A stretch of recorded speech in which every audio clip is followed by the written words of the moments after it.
guys! Kamusta? It's me Lily, your commuter travel buddy here in Taiwan. At tara, samahan niyo ako sa aking panibagong Rest Day Takas. For today's takas nga ay papunta naman akong southern part of Taiwan. Hindi nga ako magsusolo takas for today's video dahil may makakasama ako ngayon sa lakad ko. Meet Ruby and Hazel. First time ko nga din silang ma-meet at makasama. Sa TikTok ko nga lang din sila nakilala at napag-usapan nga namin nagagala kami ng 2 days and 1 night sa Chiayi. Mga estudyante ko.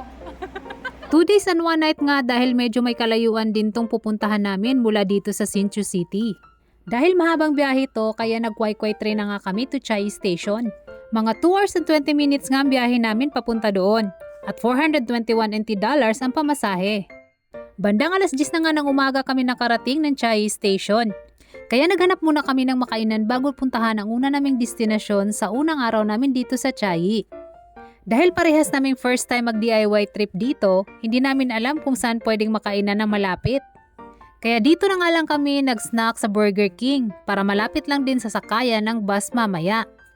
Pagkatapos nga namin kumain dito ay ang una nga namin planong puntahan ngayon ay ang Chongqing University o mas kilala na Meteor Garden School. Dito nga kami sumakay sa Changhua Bank ng bus 7309. Itong bus na to ay dadaan din ng Chiayi Station bago dumaan dito sa Changhua Bank. Ito pala ang bus schedule ng bus na to at ilagay ko sa screen. Kaya habang naghihintay kami ng bus ay nag-TikTok nga muna tong mga kasama ko para daw may pang-entry sila mamaya sa TikTok nila.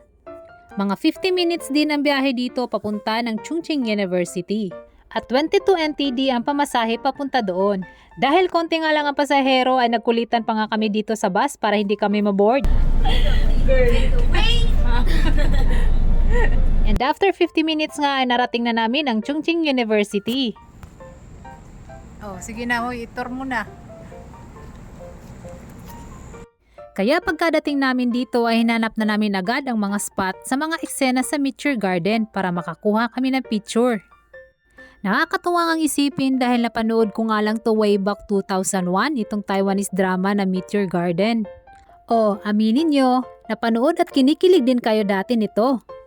At may kanya-kanya nga tayong bet sa F4 na gusto nating makalove team ni Sunshine. Napakabilis ng panahon no? Akalain mo, 24 years ago na pala yun. At nakakatuwang isipin na ngayon ay nandito ako sa Taiwan at bucket list ko nga tong lugar na to na mapuntahan. At ang maganda nga dito ay okay lang sa school na may mga outsiders na bumibisita dito. At alam na nila kung bakit may mga pumupuntang turista dito. At mostly sa mga pumupunta dito ay mga Pinoy. Para na din kasi itong tourist attraction dito sa Chiayi. Habang nililibot nga namin ang school at hinahanap ang ibang spot, marami din kaming mga nakasalubong na mga Pinoy. Yung iba ay naka-van tour naman sila. At nagtanong na nga rin kami sa kanila kung saan pa yung mga ibang shooting spot. Napakalaki din naman kasi ng university na to. Siguro mga 2 hours mo ding libutin at mag-take ng pictures dito. At yan ang aming unang stop dito sa Chiayi sa unang araw namin dito. Salamat sa panonood and see ya sa aming day 2 dito sa Chiayi. Bye!